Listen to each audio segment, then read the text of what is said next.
Vou desativar o meu áudio. Ana, eu passo a palavra. Bom dia a todos, mais uma TPC, né? Então, hoje nós vamos para a nossa 12ª TPC formativa de Ciências da Natureza e Matemática, dando continuidade, né, ao programa D&D e avaliação como ferramenta pedagógica do SAEB 2021, Núcleo Pedagógico da Diretoria de Ensino da região do Sertãozinho. A nossa equipe gestora, ela é composta pela nossa dirigente regional de ensino, a Cláudia Regina Lazzarini Neves, a nossa supervisora aqui do núcleo, a Maria Paula Ferreira, e o nosso diretor do núcleo, também PCNP de Matemática, Eritiano Rodrigues Correia. A nossa equipe, a Alessandra, PCNP de Biologia, eu que sou PCNP de Matemática, a Eretiano, PCNP de Matemática, a Jaque, PCNP de Projetos, e o José Ricardo, PCNP de Química.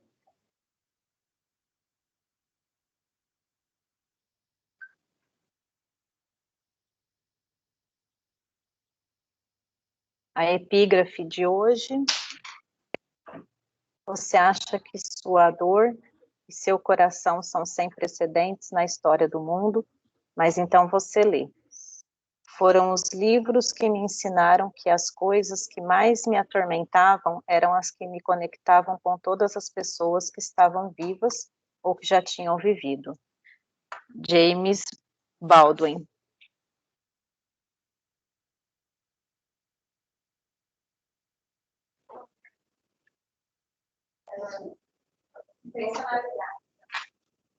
Voltou? A intencionalidade. Levar o professor a refletir sobre o que realmente é essencial neste período de estudos e aprendizagem.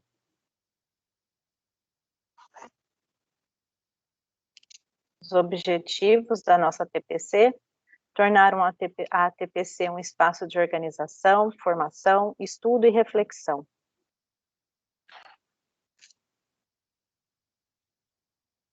Refletir sobre a importância da competência leitora e escritora, oportunizando procedimentos de leitura conforme a matriz do SAEB.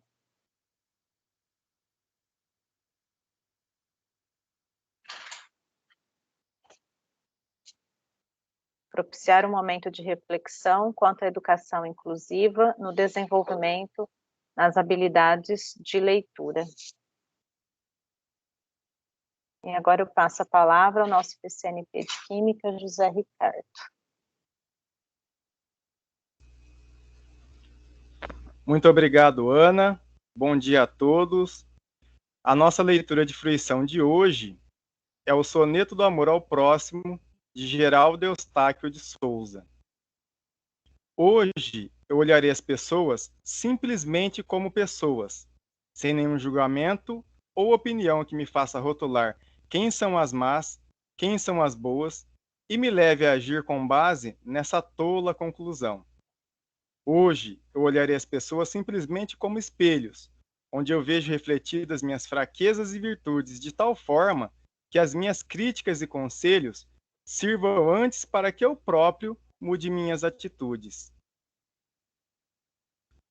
Hoje eu olharei as pessoas com aceitação total, sem formalismos solenes ou distância social, sem condenar seus defeitos ou zombar de suas limitações, mas respeitando seus direitos, crenças e aspirações, acolhendo o que cada um é, do jeito que cada um for.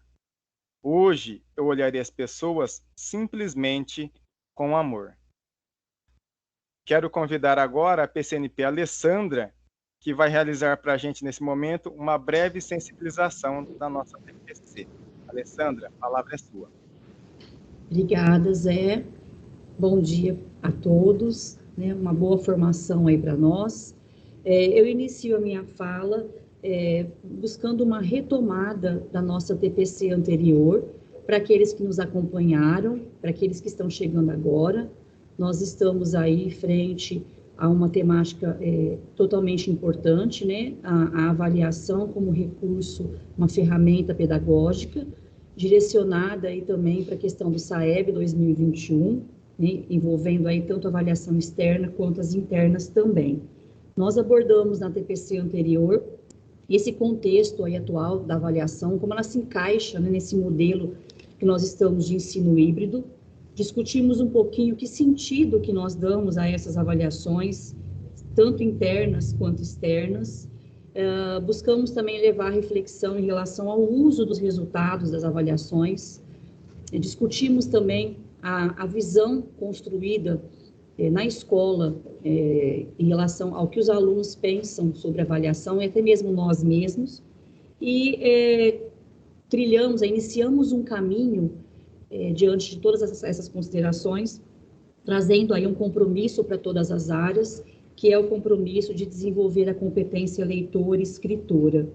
Discutimos também que essa questão da competência leitora, ela vai além da decodificação de palavras. Fizemos aquela, entre aspas, né, uma brincadeira aí, lendo um texto da montilação da fraxolina, para quem lembra. Depois, passamos a discutir a necessidade de dar sentido, de construir sentidos frente à questão da leitura escrita, compreender, da compreensão do que se lê. E hoje nós vamos dar continuidade. Então, hoje nós teremos uma abordagem nessa linha, com a participação da Jaque. Vamos trazer também a educação especial nesse contexto de leitura e escrita, e para que a gente possa começar, né, a nossa ATPC, eu peço que o Heretiano coloque aí, nós vamos colocar para vocês o trecho de um filme, O Sorriso de Mona Lisa, e a partir desse trecho, nós vamos lançar alguns questionamentos e que vocês sigam, vamos dizer assim, né, refletindo em cima desses questionamentos ao longo da nossa TPC. A gente está convidando vocês para um caminho de reflexão voltado à questão de procedimentos de leitura, atrelado, sim, ao SAEB, mas muito mais do que atrelado a uma avaliação externa, atrelado àquilo que a gente pode realizar dentro da escola, né, na construção aí do sujeito, do estudante, da formação integral dele. A minha tela está um pouco com delay aí, mas tudo bem.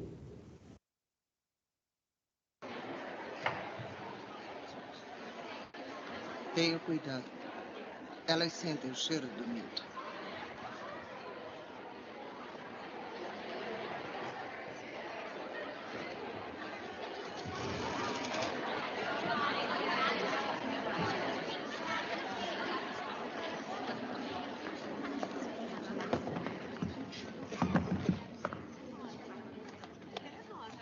Bom dia. Bom dia. Bom dia. Obrigada. A disciplina é História da Arte, nível 100. Seguiremos a apostila do Dr. Stanton. Alguma pergunta até aqui? Seu nome? Por que não diz o seu primeiro? Tony Baker. Catherine Watson, é um prazer conhecê-la. Doutor Watson, eu suponho. Ainda não. E você? Gisele Levy. Gisele Levy. Alguém pode apagar a... Susan Delacorte. Obrigada, Susan Delacorte. Desde o início, o homem sempre teve um impulso de criar arte. Alguém pode me dizer o que é? Bisão ferido, Altamira, Espanha, 15.000 anos antes de Cristo. John Brandwin. Muito bem, Joan. Apesar da idade da pintura, ela é tecnicamente muito sofisticada por causa do sombreado e da espessura da linha que contorna a corcunda do bisão. Está correto? Sim, está correto. Próximo slide. Esta deve ser menos familiar a vocês. Foi descoberta por arqueólogos em... 1879, Lascaux, França. Data de 10.000 anos antes de Cristo. Destaca-se pelas eu queria ir. representando o movimento do animal. E aí, nós temos que guardar dinheiro para ir pro Rio. Pro Rio no final de outubro, naquele feriado que vai emenda com a... Pessoal, temos o Wellington. Seu microfone está aberto. O Rio de Janeiro. Tudo correr bem. Entendi. Tamanho é carioca, então. Só um momento, pessoal. Pronto.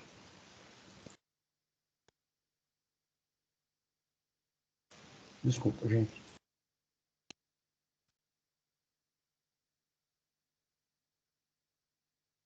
arte. Nome? Rebanho de cavalos. Eu me referi ao seu. Acha um explica. Elizabeth Warren, mas me chamam de Betty. Muito bem. Betty também está correta. Só porque uma coisa é antiga, não significa que seja primitiva. Por exemplo, próximo slide. Miquerinos e sua rainha, 2470 a.C. É uma estátua mortuária do faraó e sua rainha. Seu propósito original era preservar o pinto do faraó. O espírito. Alguma de vocês já teve aula de história da arte? Não. Continuando, o próximo. Escriba sentado, Egito, 2400 a.C. Casal de camponeses lavrando, século XVI a.C., Egito. Delta serpente minoico, 1600 a.C. Afresco minoico, 1600 a.C. Máscara mortuária micênica, 1200.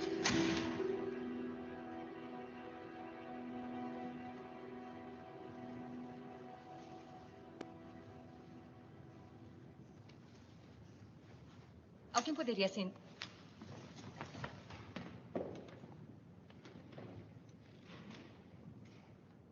Obrigada.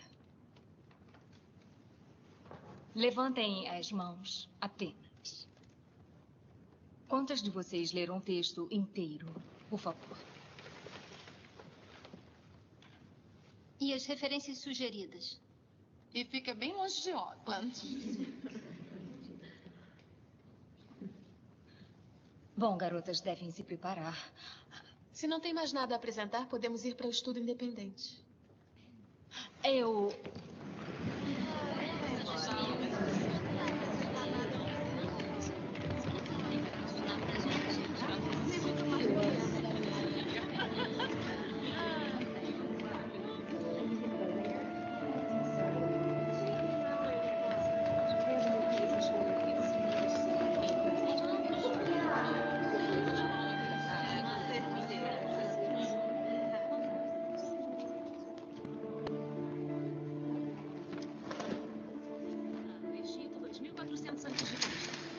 Casal de camponeses lavrando, século XVI a.C., Egito. Delta serpente minoico, 1600 a.C. Afresco minoico, 1600 a.C. Máscara mortuária micênica, 1200.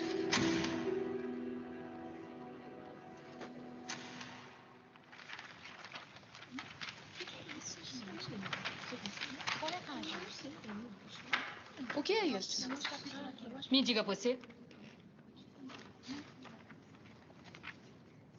Carcaça de Sutine, 1925. Não está na apostila. Não, não está. Não é uma boa obra?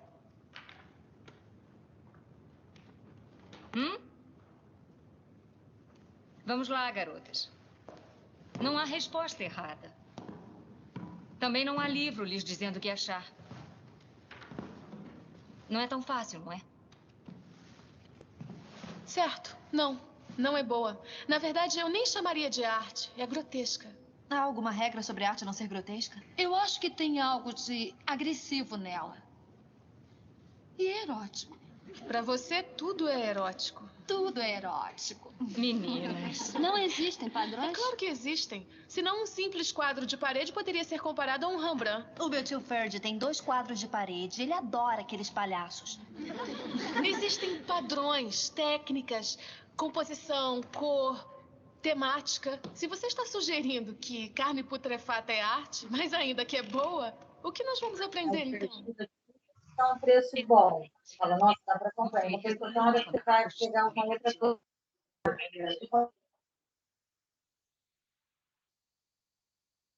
Obrigada. O que é a arte? O que faz dela boa ou ruim e quem decide? Próximo slide, por favor.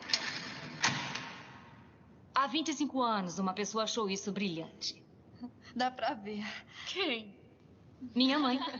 Eu pintei para o aniversário dela. Próximo slide. Esta é a minha mãe. Isso é arte? É uma fotografia. Se eu dissesse que quem atirou foi Ansel Adams, faria diferença? A arte não é arte, até alguém dizer que é. É arte. As pessoas certas. Quem são elas? Betty Warren. Sorte nossa ter uma bem aqui. Não é isso. Poderia voltar para o Sutini, por favor? Vamos olhar novamente. Olhem além da pintura. Vamos tentar abrir nossas mentes para uma nova concepção. Muito bem. De volta ao capítulo 3. Alguém já leu?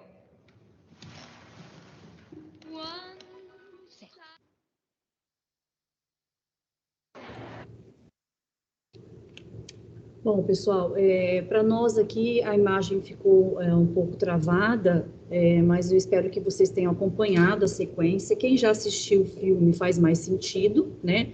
O Sorriso de Mona Lisa.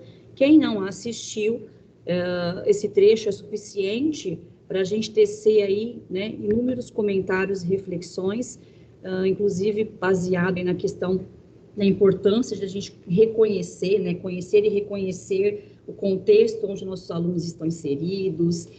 Nós traríamos aí a questão dessa estratégia, né, que a professora teve aí, esse olhar que ela teve para a primeira aula em relação à segunda aula, as provocações que foram colocadas, mas o nosso foco aqui, nós vamos trazer esse trecho de 7 minutos de filme para o nosso contexto de hoje, da questão da leitura e escrita. Eu deixo aqui alguns questionamentos e que esses questionamentos estejam presentes nesse momento nosso de formação. Afinal, o que é ler, né? O que seria essa tal leitura de mundo, que é um papel nosso, não só nosso, né, de desenvolver na escola, mas de termos essa leitura de mundo? Ler para quê? O que significa, no contexto da escola, ensinar a ler? E qual o papel da escola em todo esse processo? Eu sei que são muitas perguntas, mas a gente precisa, na verdade, reconsiderar a nossa prática, né, frente a algumas demandas da atualidade. Então, é um desafio para nós, né, professores, mas também um desafio maior também para os nossos alunos. A nossa pergunta aí, o que é, então, né, tornar um sujeito um leitor competente? O que é ser um leitor competente? Essa pergunta vale para nós, para uma análise da nossa prática enquanto sujeito, professor, e também no contexto de escola, né, frente ao nosso aluno. Então, que essa pergunta nos acompanhe hoje, né, ela não tem uma resposta, ela tem, na verdade, né, inúmeras reflexões e caminhos, e que a gente possa, nesses momentos agora, que a Jaque vai conversar com a gente, depois Maria Lúcia, tentar, assim, criar uma linha, né, sobre o que realmente é um leitor competente. Passo a palavra, obrigada, Jaque, é com você. Só vou alertar uma coisa, pessoal, muitas pessoas abrindo o microfone. A gente sabe que pode ser algo inesperado, um descuido aí, mas, por gentileza, vamos nos atentar aí, até porque os assuntos, quando abrem o microfone, são diversos, né? E o nosso foco aqui é formação, tá bom? Obrigada, que tenhamos aí boas reflexões. Jaque, é com você. Obrigada, Lê. Bom dia, espero que todos estejam bem. Nós vamos iniciar hoje fazendo uma reflexão sobre essa citação de Bakhtin.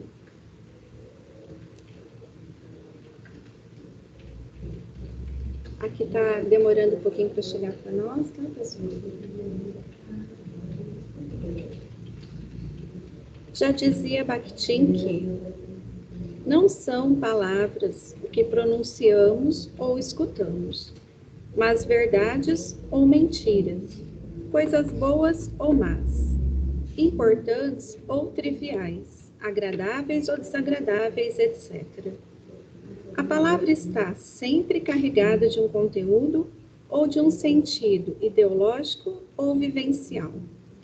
Então, eu gosto muito de refletir sobre as palavras, principalmente sobre a importância delas na nossa vida, né? Porque palavras ferem, palavras acalentam, inspiram, palavras têm poder, enfim, elas são carregadas de intenções. E nós lemos e escutamos palavras. Escutar é mais fácil, mas e lê-las, né? Pode passar, Irene. Aí, afinal, o que é ler, né? A leitura, ela é um conjunto de significados. Esses significados, eles possuem uma finalidade, né? Dentro de um processo de enunciação. Então, para formar um texto, nós precisamos dos enunciados. Esse enunciado, ele é carregado de um conjunto de sentidos pessoais, experiências vividas. Então, vamos pensar aí nesse processo dentro da escola. Quando nós pedimos para um aluno fazer a interpretação de um texto, se ele tiver adquirido um conhecimento prévio do assunto, ele vai fazer essa leitura com mais propriedade. Mas se for o primeiro contato dele com esse assunto, ele vai ter mais dificuldade, né?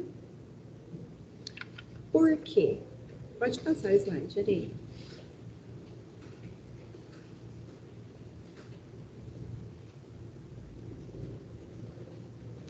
A palavra do outro, qualquer que seja ela, está sempre, inevitavelmente, impregnada de valores, apreciações pessoais, explicitados ou não, sobre os fatos vivenciados, sobre os acontecimentos, sobre as atitudes das pessoas em relação a esses fatos e acontecimentos, sobre as ideias subjacentes aos fatos, sobre os valores subjacentes às ideias. Por isso, que quando o aluno fala que não entendeu o texto, não adianta a gente ficar pedindo para ele ler novamente, né? Porque às vezes, assim, numa prova, numa situação de prova, de avaliação, ele chama o professor, eu não consegui entender. Ah, mas você não leu direito, lê de novo. Ah, mas eu não entendi, lê de novo. Então, esse processo não vai adiantar, porque ele não está entendendo o que está escrito ali, né? Ele não teve aquele contato prévio. E aí é necessário que a gente dê pistas para ele, para que ele entenda aquele texto. Pode passar, Irene.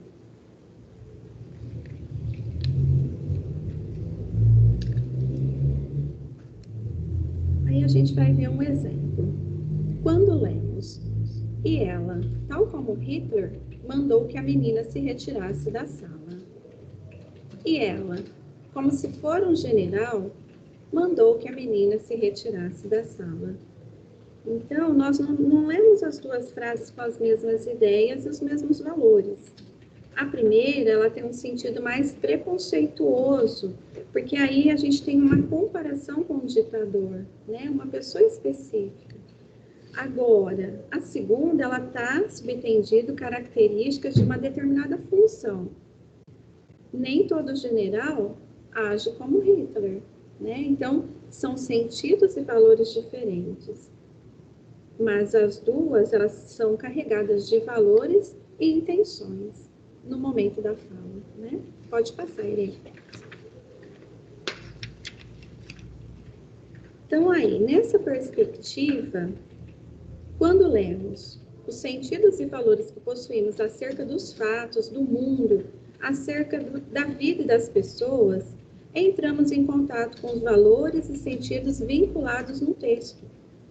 Ler a palavra nessa perspectiva é construir sentidos sobre o mundo pela via do conhecimento dos sentidos que os outros também dão a esse mundo. E aí, pensando nisso, né, a gente faz uma outra reflexão. Para que lemos, né? Pode passar, Irene. Ler para quê? Ler para estudar. Ler para obter uma informação geral. Ler para obter uma informação específica. Ler para seguir instruções. Ler para aprender. Ler para revisar um texto. Ler para construir repertório. Ler para compartilhar com os outros. Ler simplesmente por entretenimento. Enfim, né? Nós temos aí inesgotáveis motivos para se fazer uma leitura. Toma. Aí na bola aqui, tá? Certo. Pode passar aí. Bem, Alguém está com o áudio ligado, por favor? Você que eu pego a Maria, tá? Pode me dar um alô, beleza? Flávia. Bom, então, em cada uma dessas circunstâncias, lê-se por diferentes motivos, que determina diferentes procedimentos de lidar com o material de leitura. Cada situação de leitura, portanto, em virtude da sua finalidade, cabem determinados procedimentos. Por exemplo, a leitura de um texto informativo é diferente de uma situação problema de matemática. Eu vou mobilizar conhecimentos diferentes para fazer essa interpretação. No entanto, eu vou mobilizar conhecimentos diferentes, né? Só que os procedimentos, eles são aí comuns às áreas. Então, vamos ver. Pode passar, Irene. Cada disciplina tem a sua linguagem específica, as habilidades específicas e as linguagens estão aí interligadas. Habilidades de procedimentos de leitura perpassam todas essas disciplinas, portanto, o trabalho com a leitura, utilizando estratégias de leitura, é a tarefa de todos. Então, aí, né? Todas as áreas, a matemática, a biologia, as ciências, a física, a química, enfim. Pode passar, né?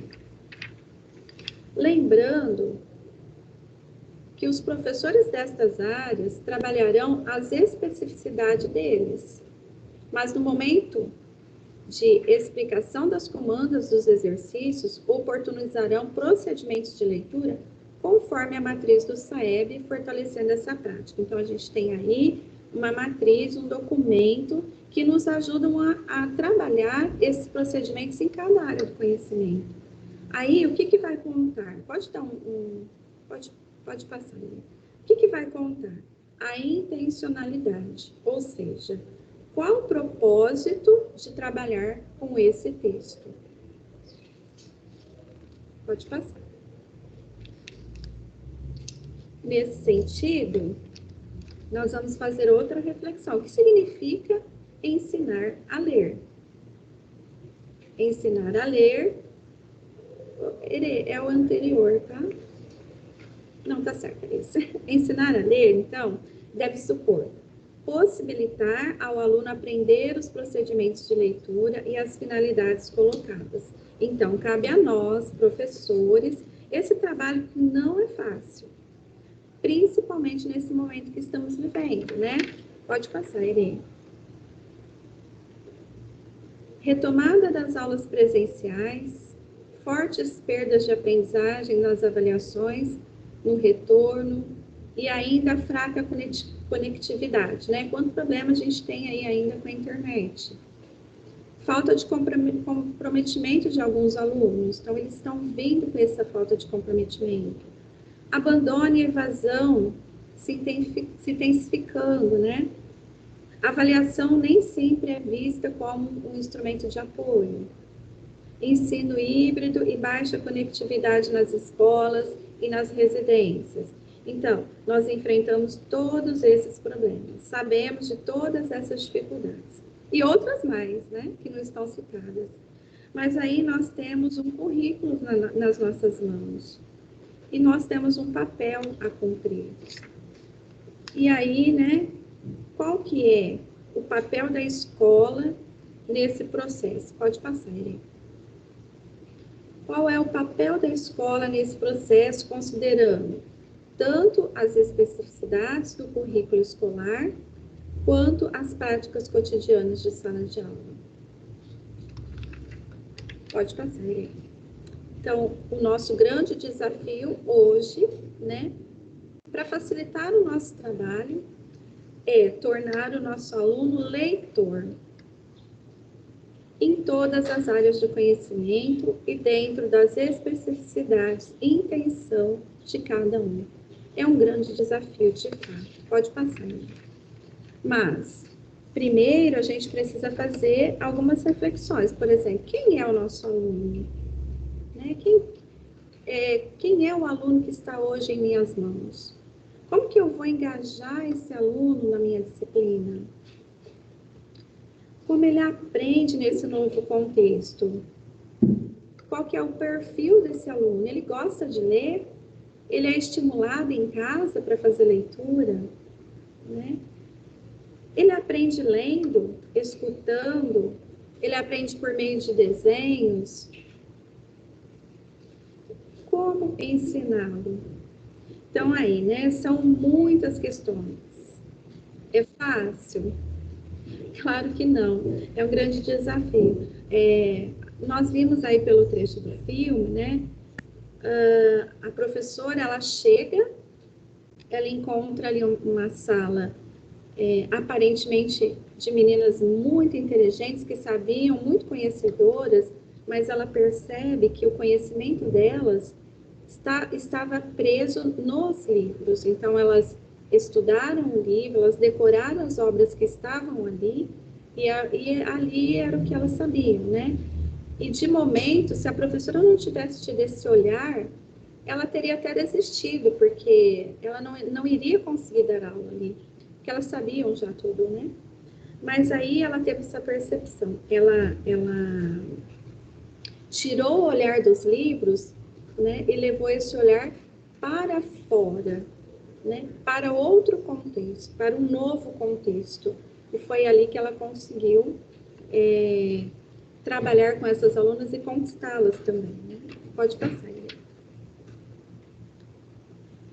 Então, esse desafio de formar um leitor competente, o que seria um leitor competente? O leitor competente é aquele que pode, de maneira autônoma, operar com a informação de um texto para obter uma representação coerente de seu significado em diferentes níveis. Ou seja, ele precisa ler, fazer as inferências e entender o que aquele texto está passando para ele. É isso, né? Pode passar. Então, ler textos traz desafios para os alunos. Para vencê-los é fundamental a mediação de um professor que deve ajudá-los a compreender gradativamente diferentes gêneros textuais por meio da leitura individual e autônoma. Por isso que nós trabalhamos com vários textos, né? Vários gêneros.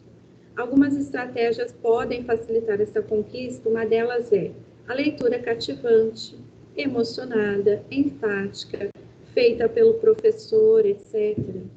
Contudo, ouvir textos lidos em voz alta não pode substituir a leitura dos alunos, pois são jeitos diferentes de conhecer o mesmo texto, né? Porque ali existem os valores e os conhecimentos prévios.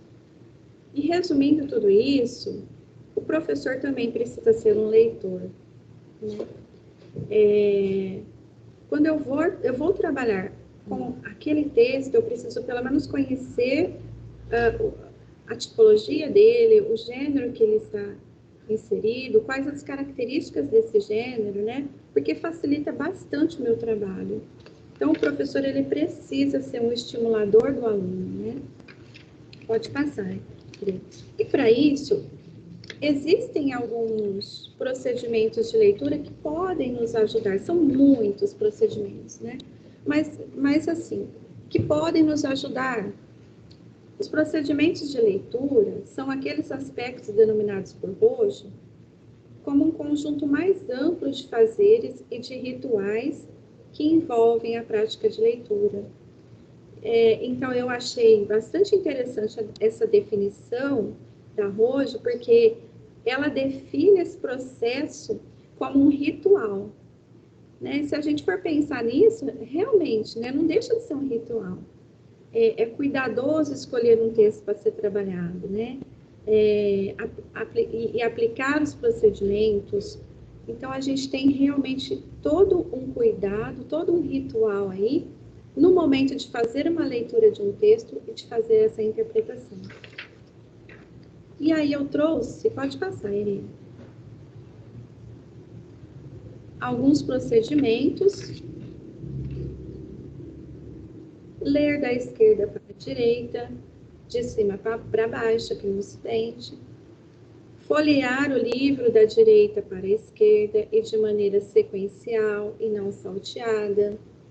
escanear as manchetes de jornal para encontrar a editoria e os textos de interesse. Pode passar. Usar caneta marca-texto para iluminar informações relevantes numa leitura de estudo ou de trabalho.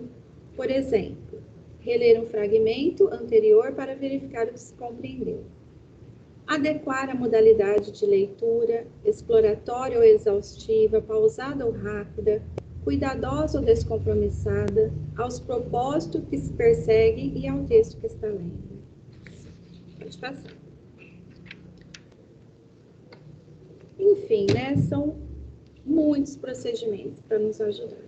E é muito importante também a seleção desse material que nós vamos trabalhar.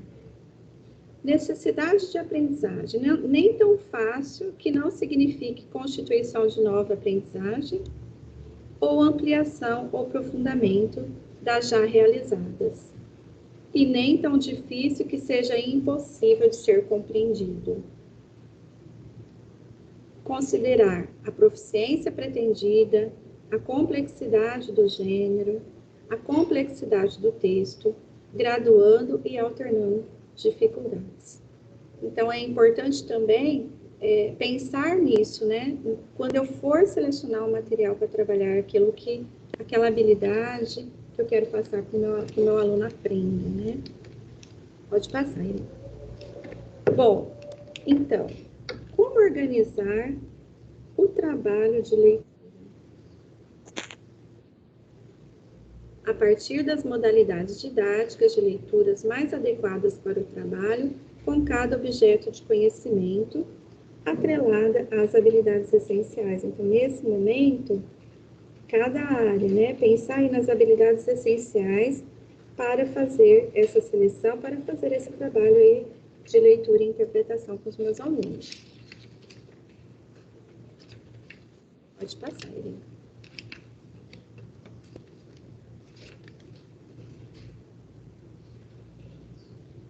E aí, para finalizar, é sempre bom ressaltar a necessidade de que os textos tratem de temas que sejam de interesse do grupo com os quais se trabalhará, sob pena de, ao invés de aproximar os leitores dos textos, afastá-los. Então, isso é fato, nós sempre batemos nessa tecla, porque assim nós podemos fazer com que os nossos alunos se interessem mais pela nossa disciplina, né? É um trabalho bastante cuidadoso, como diz a Roja, realmente é um ritual, e precisa, o professor aí, ele precisa, nesse trabalho, voltar um pouquinho para o seu currículo, né? E aí a gente tem um trabalho aí com as habilidades do SAEB, né? Com a matriz.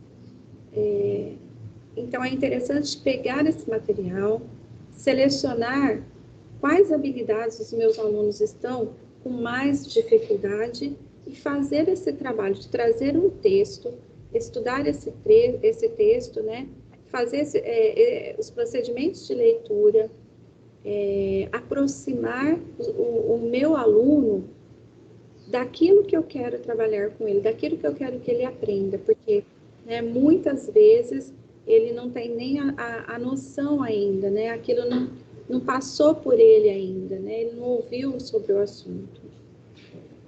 E aí, o nosso trabalho vai ser muito mais facilitado nesse sentido, tá bom? Eu espero tê-los ajudado. Trabalhar com o processo de leitura é gostoso, a gente acaba gostando de fazer esse trabalho, a gente acaba se apaixonando pelo texto, né? Principalmente esses textos que são carregados aí de uma intenção. Me coloco à disposição para ajudá-los naquilo que for necessário. E agora eu vou passar a palavra para a PCNP Maria Lúcia. Muito obrigada a todos. Muito obrigada, Jaque. Mais uma vez, bom dia. E a educação inclusiva, né, quando pensamos na educação inclusiva, é pensar numa escola que tem como objetivo acolher a todos, né? Então, promover o desenvolvimento e a aprendizagem de todos, né? E independente do estudante ter alguma deficiência ou não.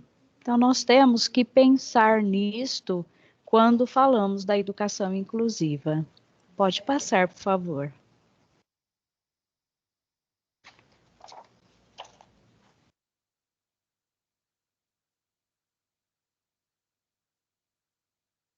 Ainda não chegou aqui para mim. Está um pouquinho lenta hoje a internet.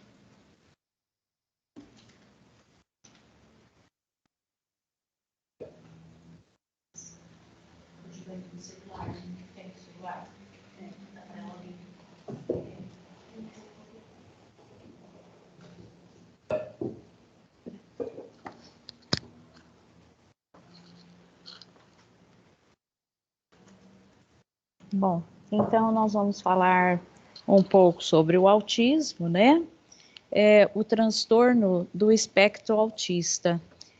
O TEA é um transtorno do neurodesenvolvimento, ou seja, é um distúrbio no desenvolvimento cerebral. Então, ele envolve, né, déficits na interação social, né, na relação com as pessoas, nas habilidades de comunicação.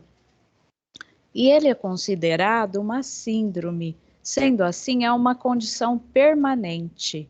Diferente das doenças, as síndromes não têm cura, né? Embora não tenham curas, mas tratamentos que aliviam esses sintomas e que permite que as pessoas tenham uma melhor qualidade de vida. E esses déficits de desenvolvimento se manifestam geralmente na primeira infância, né?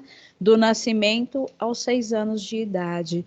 E vai variando desde limitações específicas na aprendizagem e controle motor, até prejuízo nas habilidades sociais e na inteligência, né? Então, nas habilidades na interação, na comunicação, ao perceber o outro também. Pode passar, por favor.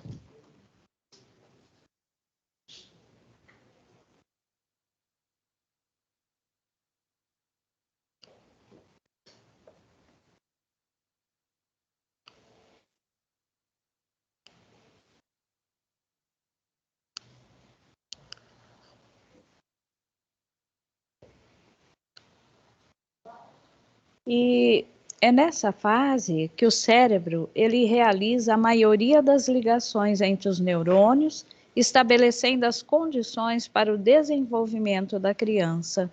Então, o TEA, ele inclui pessoas com traços de autismo leve, moderado, severo, e ele engloba todos os níveis da inteligência e vários graus de comunicação e habilidades sociais.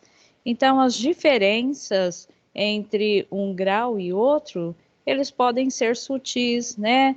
E muitas vezes difícil de se identificar. O diagnóstico, ele ajuda a definir as melhores intervenções, considerando as necessidades individuais. Pode passar, por favor.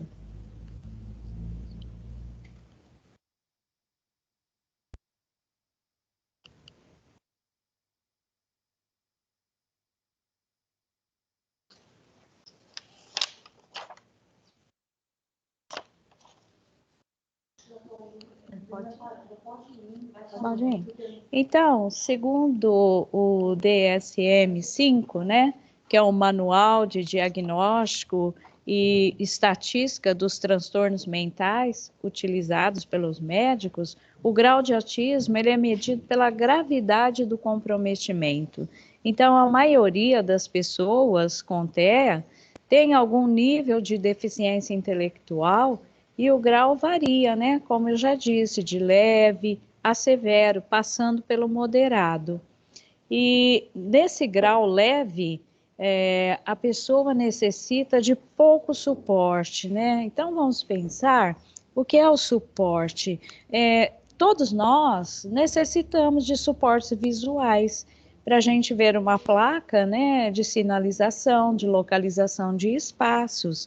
E para o TEA também não é diferente. Então, pode-se fazer suporte com plaquinhas, com cores, né, junto às imagens, para eles terem essa localização. Mas, sem que isso limite sua interação social, né? Problemas de organização e planejamento podem prejudicar a independência. E tem também, no nível 2, o grau moderado, né? Que ele apresenta déficit nas habilidades de comunicação verbais e não verbais, né? Nos diálogos, nas leituras, linguagem corporal, mas com menos intensidade do que o nível 3, que é o severo, né? Então, devido às dificuldades de linguagem, eles necessitam de suporte para o aprendizado e interação social. Às vezes precisam de ajuda para explicar o que querem, sempre trazendo figuras, né, interessantes para eles. E o grau severo do nível 3, as pessoas que precisam de ainda mais suporte, né, do autismo, pois eles apresentam déficit de comunicação grave. Então, isto varia de um para o outro, né, dependendo do grau. E também tem muitas dificuldades nas interações.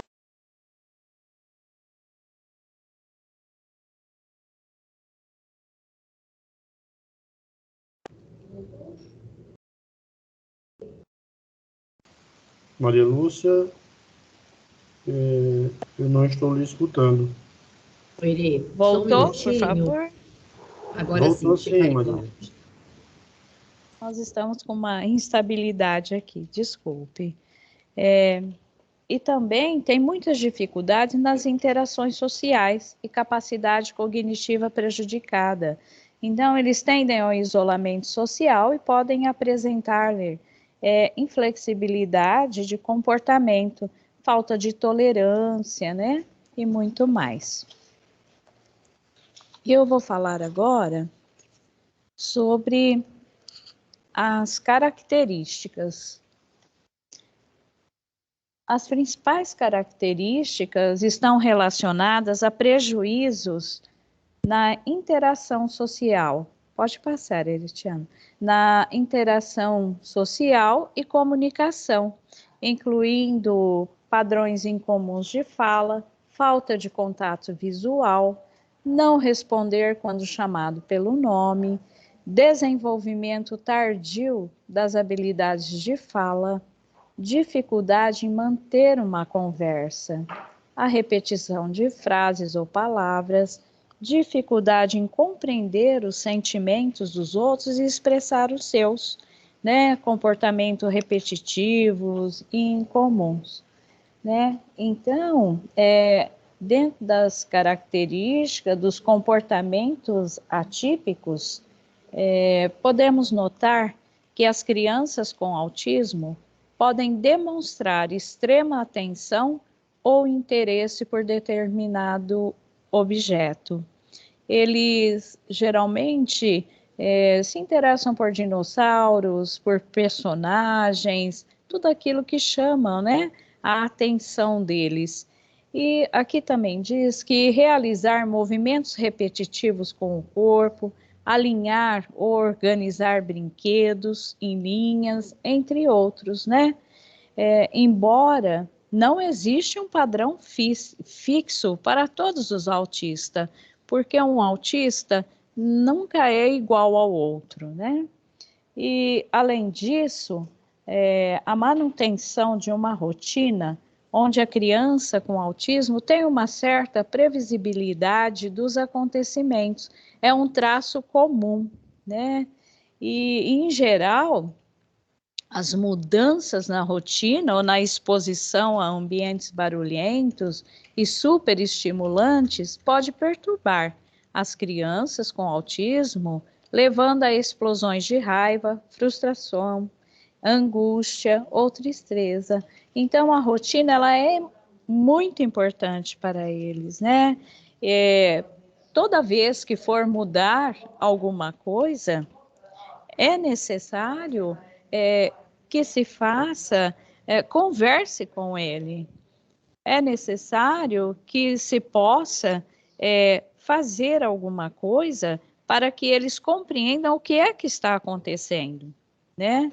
Que nem os barulhos, o som alto, os ambientes diferentes. Então, nós temos que perceber tudo isto para que não haja essas explosões, né? Devido a essas mudanças. Pode passar, por favor.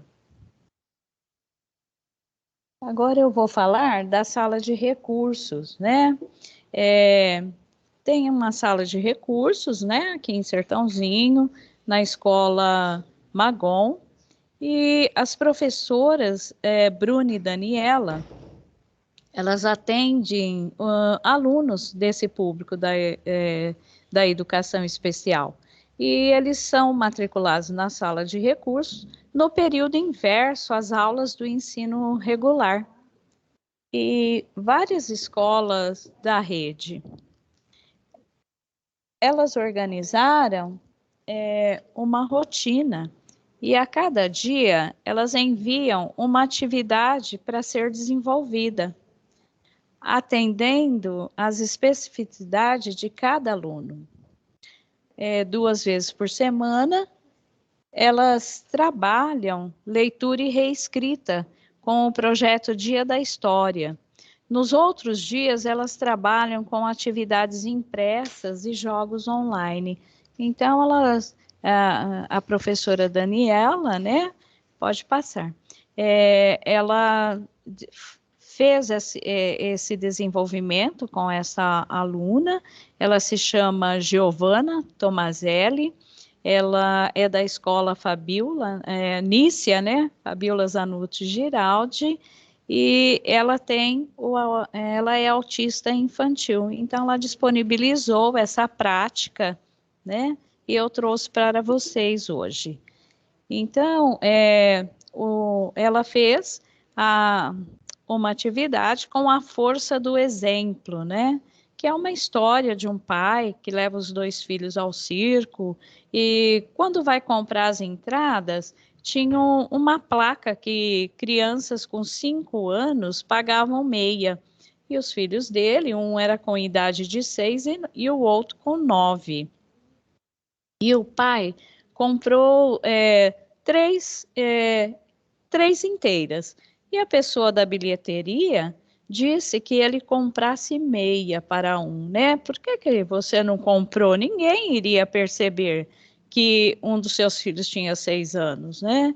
Aí o pai diz a eles, talvez as pessoas não percebessem, mas meus filhos com certeza perceberiam.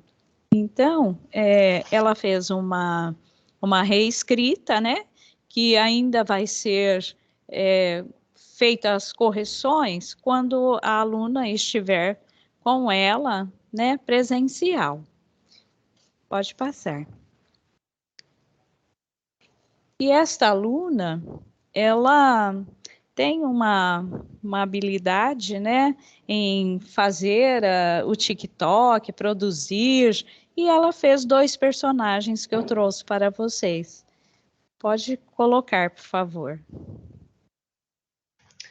Opa, tudo bom? Você me vê 3 entradas inteiras aí? Qual que é a idade dele? Tem 6 anos.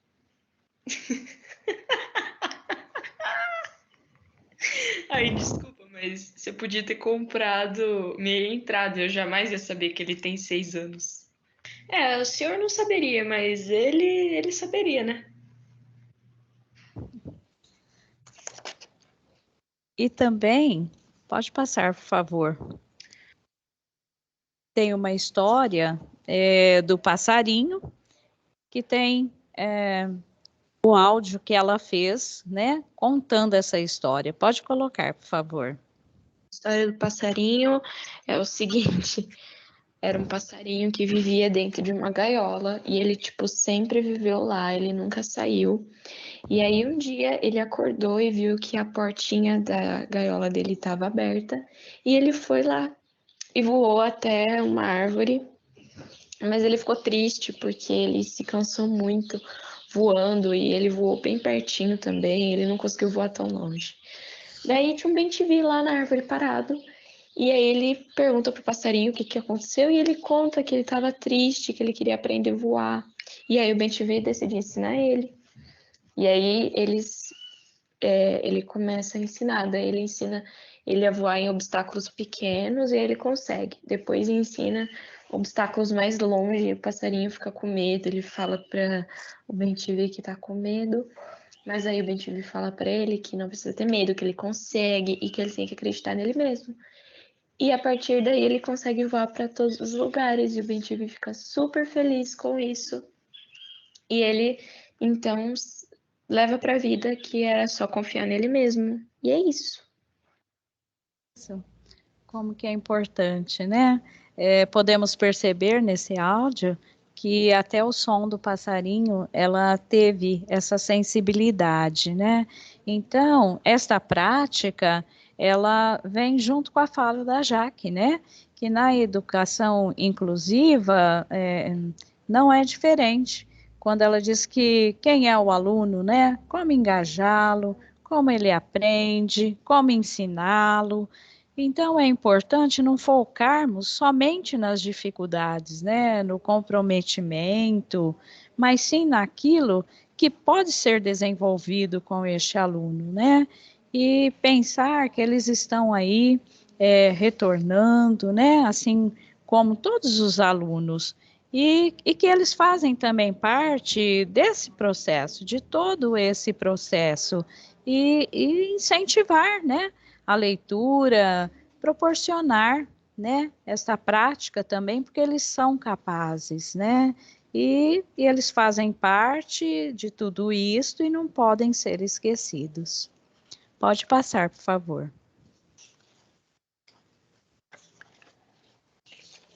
E eu quero falar, né, que agora do Centro de Mídias tem também um canal da educação especial, né, e está trazendo já assuntos pertinentes e vai trazer também outros temas, e tanto para os profissionais que atuam nas salas de recursos, que atuam na educação especial, para os professores, e que está tendo, né, esta programação, e que é uma conquista para todos nós. Então, é isso que eu vim trazer, espero ter contribuído, e eu passo a palavra para a PCNP Sandra. Muito obrigada.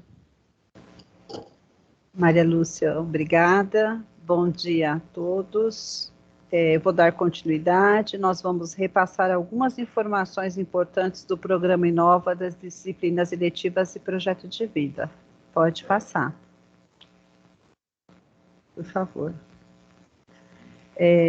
Nós recebemos um boletim no finalzinho de julho, referente à semana do dia 26 ao dia 30, encaminhamos as escolas à rede 546 no dia 3/8.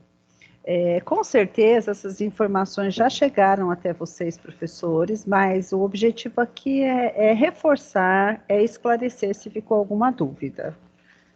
Então, nessa rede, essa rede trouxe a definição do que é a disciplina eletivas, né? Então, o documento diz assim: eletivas é um componente curricular que envolve diferentes habilidades, pressupõe a diversificação de situações didáticas, pois visa aprofundar, enriquecer e ampliar o repertório dos estudantes sobre um ou mais componentes curriculares e ou a área do conhecimento do currículo em ação.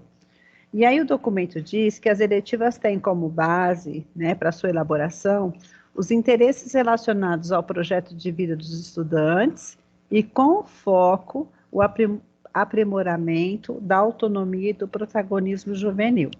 Eu peço desculpa para vocês, a internet hoje está bem ruim, a tela está demorando a aparecer, mas a gente vai trabalhando com o que tem.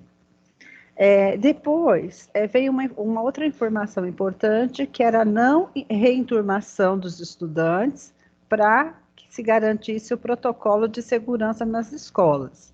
E aí a SEDUC sugeriu que as escolas, os professores levantassem temas de interesse das turmas e propusessem eletivas com uma temática mais abrangente, e que essa temática estivesse de acordo, em consonância com as propostas apresentadas pelos estudantes de determinada turma. Então, por que a SEDUC sugeriu isso? Porque concluiu-se que os alunos já tinham colocado no papel o seu projeto de vida e os professores iam desenvolver um trabalho em cima desse projeto dos alunos. E aí, para auxiliar os professores e ampliar o repertório das eletivas, a SEDUC disponibilizou um cardápio de eletivas com emendas, planos de aulas, que abordasse os temas sugeridos por eles, que seria turismo, cidadania, educação socioambiental, tecnologia, entre outros. Lembrando que esse material também está disponível no nosso site. O professor precisa acessar o site, vai do lado esquerdo no menu, clica em Nova e ele vai ter acesso a todos esses materiais. Lembrando também que foi feita uma formação para os professores com o material sobre o material do Instituto Auschwitz, e esse material ele traz como tema direitos e cidadania. É um material de excelente qualidade. Ele traz informações e para o professor fazer um movimento do 6º até o 9º ano para o ensino médio, lembrando que são sugestões, e se está lá no site, que é um repositório, né, que já está pronto, é uma curadoria, o professor só tem que acessar esse material e fazer as suas adaptações. Nós colocamos no PPT para vocês o caminho para acessar esses documentos. Se vocês quiserem acessar através da Coped, vocês vão clicar em Biblioteca, Materiais de Apoio ao Currículo Paulista, e Nova Educação e Eletivas. Se for no nosso site, como eu coloquei, você vai no menu do lado esquerdo, clica em Nova e você tem acesso a todos os documentos da eletiva, tá? Nós colocamos também nesse PPT o bit.ly do nosso site, lembrando que a todo término de reunião vocês têm acesso a esse material no site, se quiser revisitar, se tiver dúvida, lá no meio do processo, semana que vem, daqui 15 dias, mês que vem, é só entrar no site e ter acesso a esse material. Nós trouxemos para vocês também um cronograma que do dia 2 de agosto até o dia 23 de dezembro é a vigência das eletivas. É importante ter essa data na agenda. Do dia 29/11, 29 de novembro a 17 de dezembro é a culminância das eletivas e o feirão das eletivas, será realizado o feirão das eletivas. Assim que nós tivermos mais documentos, nós vamos passando para vocês. Toda vez que chega um boletim, a gente já passa para a escola. E nós faremos uma tematização da prática na diretoria de ensino. Precisa de uma data ainda, não existe uma data definida, mas nós gostaríamos de lembrá-los que é importante guardar todo o material que está sendo trabalhado com os alunos, para que depois vocês socializem com as outras escolas, né? Importante ter isso já. Depois nós recebemos um boletim, o 344, e nós encaminhamos para as escolas a rede 592, que falava sobre o projeto de vida e a relação com as competências socioemocionais. A SEDUC, para facilitar o trabalho do professor, ela priorizou algumas competências para o 3º bimestre, né? Então, fazendo uma escuta com a rede, né, a partir dessa escuta, ela priorizou um conjunto de competências para cada ano e série, do ensino fundamental dos anos finais e do ensino médio.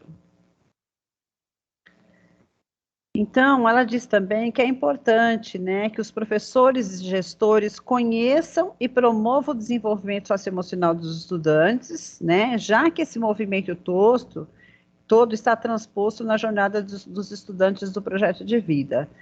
E pensando nesse retorno presencial, é muito importante que todos os atores da escola tenham esse trabalho articulado, né, tenha conhecimento, e envolvimento e comprometimento com o projeto de vida dos alunos, trabalhando aí as competências socioemocionais. E aí, dentro desse olhar, eles priorizaram 2 competências por bimestre, né? Então, o professor lá já fez o seu plano, ele já escolheu o tema para trabalhar com os alunos, e é interessante que ele tenha foco nessas 2 competências. Então, ele já vai trabalhar com o foco, é um trabalho direcionado. Então, como que ficou essa priorização? No 6º ano, foram priorizadas as competências tolerância ao estresse e organização. No 7º ano, organização e imaginação criativa. Para os 8º e 9º anos, organização e empatia.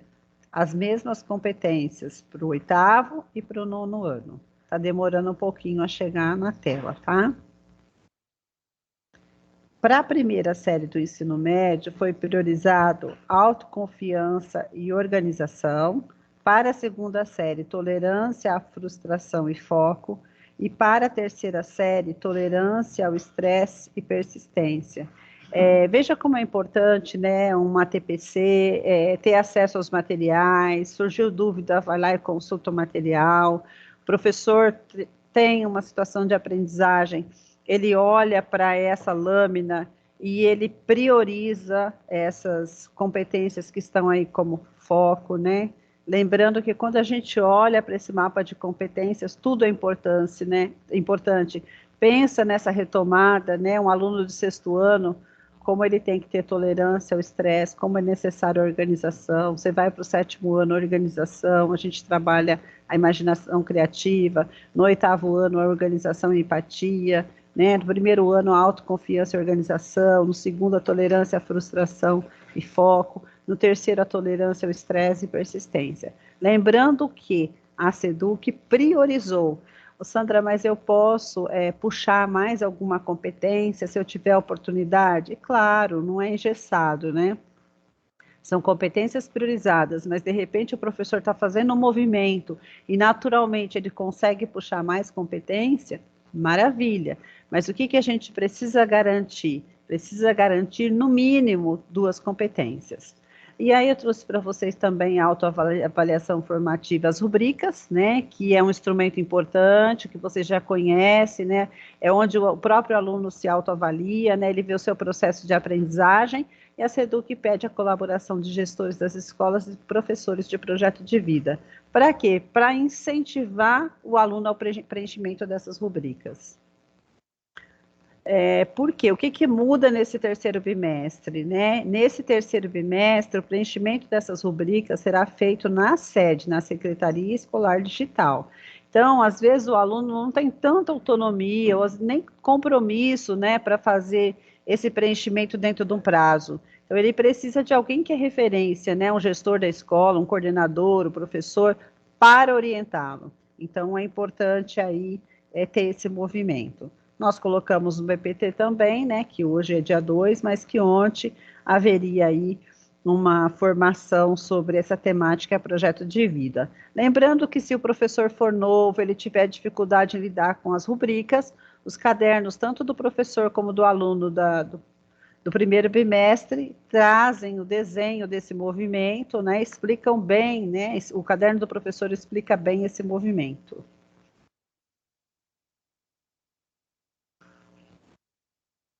Eu passo a palavra agora para a supervisora Maria Paula e eu agradeço a oportunidade. Obrigada. Oi, Sandra, me ouve? Sim.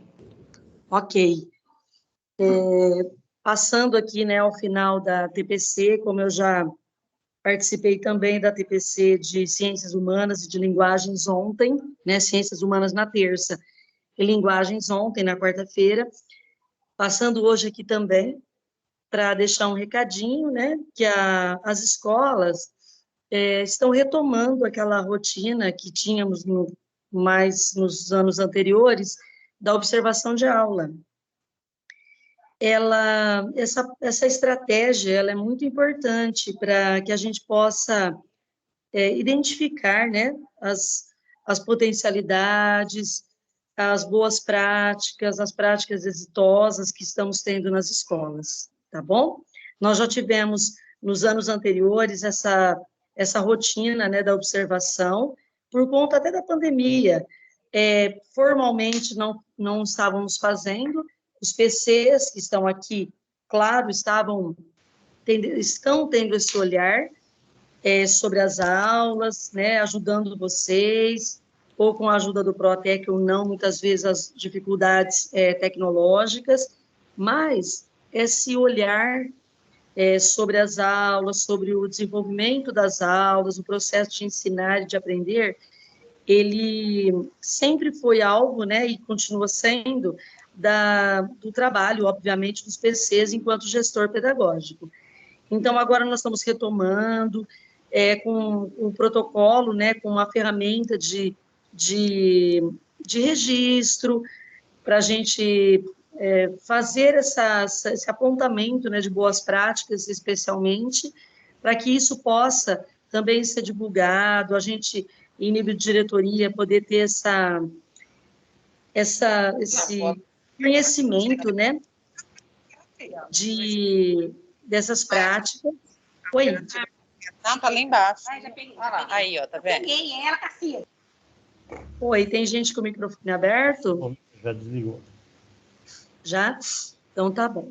E, então, assim, só passando, né, que essa demanda, nós, supervisores, e o núcleo também já está conversando com os PCs, as duas equipes, para que a gente possa retomar, porque é uma estratégia muito rica, que só tem a contribuir para a prática docente, a prática de todos na escola, especialmente a docente, no apoio às dificuldades do professor, ou também no levantamento dessas práticas exitosas, porque nesse momento que a gente está passando com tanta dificuldade, e vocês estão tirando leite de pedra, tirando, assim, dessa situação toda difícil, todo mundo com muita criatividade, com muita garra para poder enfrentar esse momento, e a gente precisa fazer esse levantamento e socializar essas práticas. E uma boa forma por meio da observação dessas aulas, tá bom? Toda essa orientação depois a gente está fazendo com os PCs, como registrar, como já fazíamos, né? Então, só passar aqui, fechando, né, a reunião, para dar esse recadinho, tá bom? Então, quero parabenizar a equipe pela TPC, parabéns, por sempre ter muito cuidado, né, no conteúdo que vai ser trabalhado. Parabéns a toda a equipe do Núcleo de Ciências da Natureza e Matemática. E deixar, então, esse recado, que depois a gente vai no andamento nesse trabalho nas escolas, tá bom? Muito obrigada pelo espaço, passo a palavra. Bom, muito obrigado, Maria Paula. Eu, só para completar, para ajudar, eu sempre tive momentos muito exitosos quando os PCs vinham em minhas aulas. Há sempre uma troca de saberes, né? Às vezes, um outro olhar dentro da nossa sala nos ajuda muito a fazer correções que, às vezes, nós não estamos vendo. E assim, sempre foi muito bom o acompanhamento das minhas aulas, né? Então, vamos a algumas informações.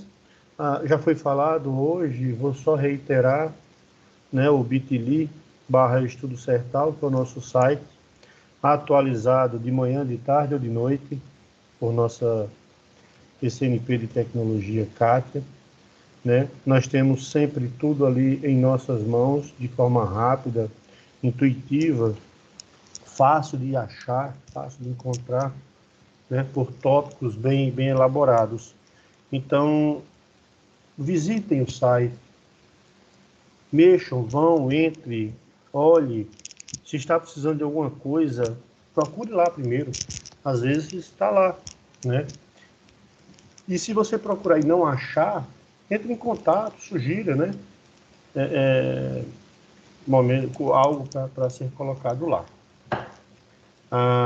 Está aqui a nossa lista de presença e avaliação, o bit.ly, presenca, hífen 02, hífen 09, ou vocês apontem a câmera dos vossos celulares para o QR Code, que vocês serão encaminhados para o formulário para preenchimento.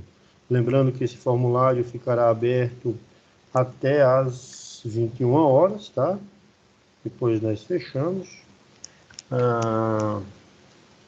Não podemos deixar ninguém para trás, estamos sempre juntos e a ideia é caminharmos juntos para sermos exitosos. O nosso muito obrigado, o Núcleo Pedagógico está sempre aberto a vocês, tá? Procurem-nos, somos parceiros, somos colegas de trabalho, somos pessoas que estão ali juntos para auxiliá-los. A Diretoria de Ensino da região do Sertãozinho agradece muito a presença de todos. Passo a palavra aos meus colegas para as considerações finais.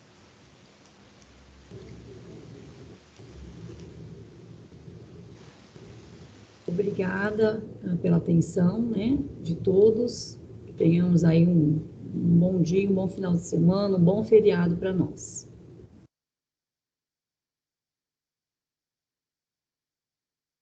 Tchau, pessoal. Um ótimo dia a todos. Bom dia a todos. Bom final de semana. Se cuidem. Bom dia a todos. Bom final de semana e um bom feriado. Um ótimo dia a todos. Muito obrigada. Um abraço a todos. Obrigada.